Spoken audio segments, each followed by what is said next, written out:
8 years na lang. No? Talagang matutunaw na yung yelo. Nakatakot naman. Yun Wala nga. eh. Kung baga tayo na sige. rin yung kailangang unang kumilos. Correct. Pagka sabihin na natin, unlad natin yan, ibig sabihin yung nakikita ng ibang bansa yung ating ginagawa. Maaaring makakumbida tayo, maaari tayo magpunta ron para naman sila tulungan, di ba? So siguro nga, sabi ko, lagi kong sinasabi, isa ako writer sabi ko na ang pag-asa ng kalikasan ngayon nandito sa Pilipinas.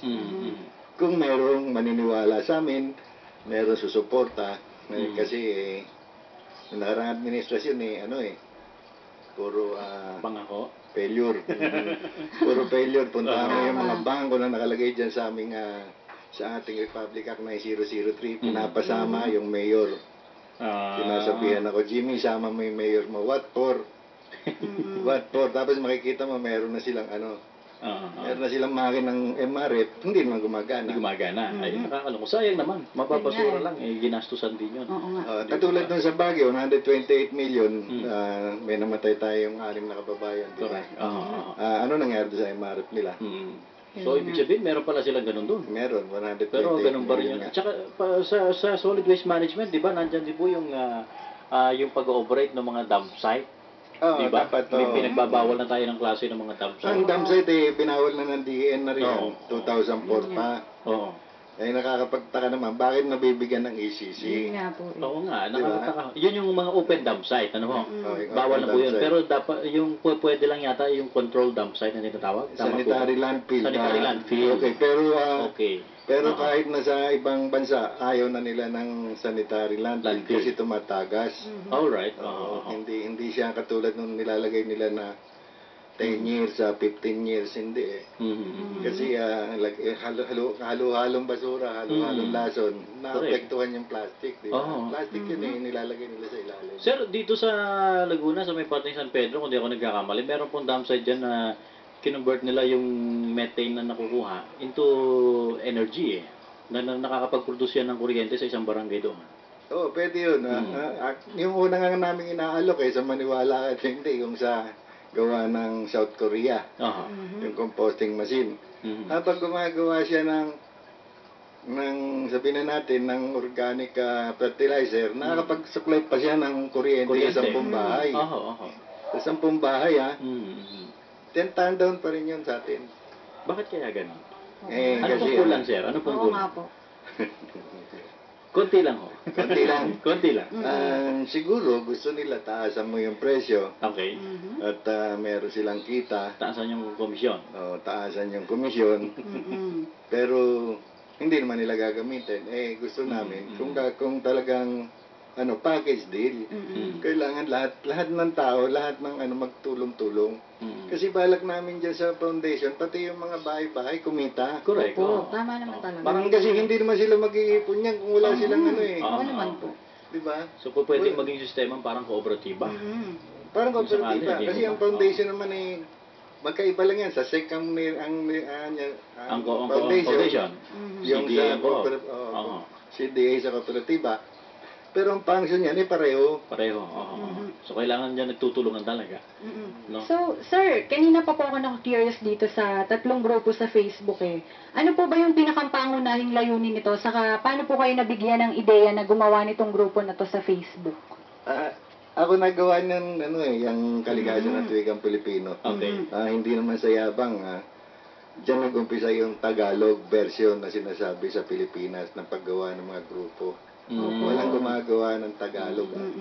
Kasi nga nakikita ko ang batas natin puro English Kaya araw-araw tinatranslate ko sa Tagalog yung mga sabihin natin yung batas na ginagawa. Yung Republic Act 9003 na hanggang ngayon sabi nga ng Eco-Waste Coalition, nanurong tanggawin scrap paper daw. Yung 9003. Sasama na raw sa landfill. Sa landfill. Pakilo na lang ho. Papakilo na lang daw.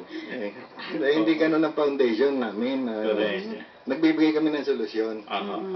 Kung sila, puro tuya, kami nagbibigay ng solusyon. At wala kami patitigilin. Napansin ko dito, bawal na pala sa Kalamba ang plastic. Bawal na ho. Sumusunod na rin ho yung mga ibang mga bayan. karatig Pero bayan. nakatulong ba ho yun? Hindi ko pa ho nakikita. Oo nga po eh. Tatanong ko sana kanina doon sa nagluluko kung saan niya nilalagay yung pag nag-take out. Hindi, may plastic pa sa loob, pero yung pinaka pambalot ng Papel. panlabas, Oo, paper papel bag na pa yan. rin. So, dapat doon nakabalot pa rin sa paper bag. Ganun pa Oo, rin. oo. Masabi lang Pinalagay yung po gastos. Double gastos. Double Double balot. Ang hirap pa hawakan, walang Yun handle. nga. Lalo na pagbasa yung bibili. Pero sir, meron tayong may isang bayan dito na hindi nila gagawin yung batas na yan dahil merong proyekto yung kanilang munisipyo na yung mga plastic, i-recycle na, ginagawa nila mga brick, tile brick. Oo, tama yun eh. Di ba? Oo, sa amin sa aming foundation, zero waste eh. Zero waste management. Ayaw namin yung may mapupunta pa sa landfill. Oo. Kung lahat ng bagay kailangan pakinabangan natin. Sabi ko nga nung nakikipag-meeting kami dun sa to landfill sa San Jose del Monte na ngayon na ginagamit na pala. Sabi ko kahit na sanitary napkin saka pampers lalagyan ko ng solusyon. Pwede ba yun? Para lang Pwede. makabawas. Basta lang zero mo talaga yung hindi ka makasira ng kalikasan. Oo. Sa Santa Cruz yun, partner, yung sinasabi ko, ginagawa nilang, tsaka paso. Ginagawa nilang paso. At Dami, saka kumikita partner, pa pwede sila. mo naman talagang ma-recycle yung mga plastic Yes, eh. pwede. Lahat pwede pakinabangan, lahat ng tatapon. Ang nagiging problema lang kasi sir, disiplina ng Yan nga. tao. Hindi, Kulang. Kooperasyon talaga. Gusto ng punong bayan yun eh. Totoo lang Yun eh. nga. Oo. Mentras na maraming basura, mentras sila may kita. Tama, kasi may kasabihan po tayo, di ba? May pera sa basura. Tama. Oo, kaso nga sa kanila lang napupunta. Sa kanila. Sila lang yung nakikinabang. Eh, sir, medyo kapis na tayo sa oras, pangulitin lang Sige po. po, Mensahe po ninyo sa ating mga tagapakinig. Oo, Nagawa po. pasensya na po yung mga nagabang sa akin. Wala pala si Professor Jun. So, siguro, by next Friday, baka bumalik ulit ako dito. Ayun. O, saka naman araw-araw niya naman ako nakikita sa Facebook eh. Okay. Oo nga. Ayun. Marami namang gumagamit ng Facebook Yes. Sir, maraming salamat po sa inyong pagbisita sa amin and sana nga po next week kung sakali marinig pa po kayong ulit natin mga listeners. Thank you very much. Siya po ang Chairman and CEO ng Guardian Stop Global Warming Foundation Incorporated, si Sir Jaime Leandro F. Reyes. Maraming salamat po, Sir Jaime. Magpapasalamat din ako sa inyong dalawa. Walang anuman. Walang naman po. Hindi na sayang ang pagpunta ko dito. Yes. Yun nga. Maraming salamat sa inyo. Thank you, sir. Thank you, sir. Thank you. Partner, may nagpapabate. Happy listening po kina Lennon Gutierrez, Nerliza Gutierrez, Beth Gutierrez at